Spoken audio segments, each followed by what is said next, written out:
عارف رومی کہتے ہیں کہ چڑی اور چڑا کٹھے بیٹھے تھے، تو ایک صوفی صاحب آ گئے، سونی پگڑی، سونی ٹوپی، تسبیح بھی، تو چڑیا چڑے سے کہنے لگی کہ اڑ جا، یہ شکاری آیا ہے۔ چڑا کہنے لگا شکاری نہیں، یہ تو درویش ہے، کوئی ضرورت نہیں اڑنے کی۔ یہ بڑی درد والی بات حضرت رومی نے لکھی ہے۔ لیکن وہ قریب آیا نا جب بندہ، تو اس نے پیچھے گلیل چھپائی ہوئی تھی، اس نے نشانہ لگایا، چڑے کو لگایا، چڑا مر گیا۔ چڑیا نے جا کے بادشاہ کو، شیر کو شکایت کی، کہنے لگی اس نے میرا چڑا مار دیا۔ اس نے فوجیں دوڑائیں، بندے کو گرفتار کرا لیا۔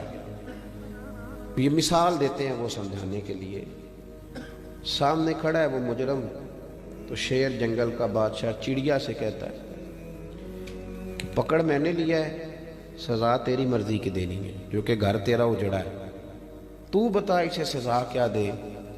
تو وہ چڑیا کہنے لگی بادشاہ اسے سزا کوئی نہیں دینی ہے، اسے ایک حکم دے دیں آپ۔ فرمایا وہ کیا؟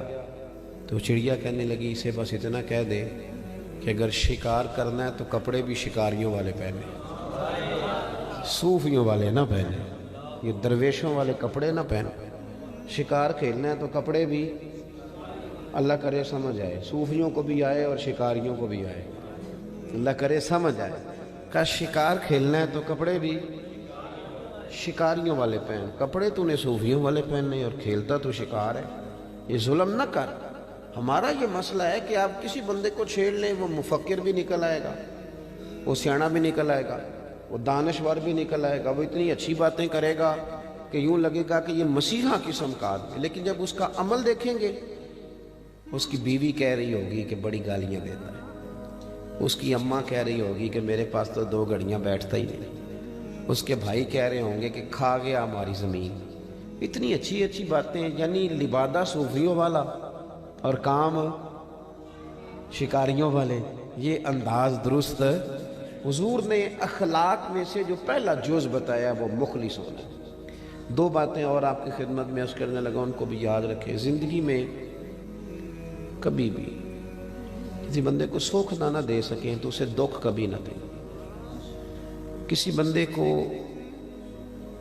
اگر آپ اس کی تعریف نہیں کر سکتے تو کبھی بھی توہین نہ کریں، اور کسی کی ذاتیات پر کبھی نہ اتریں۔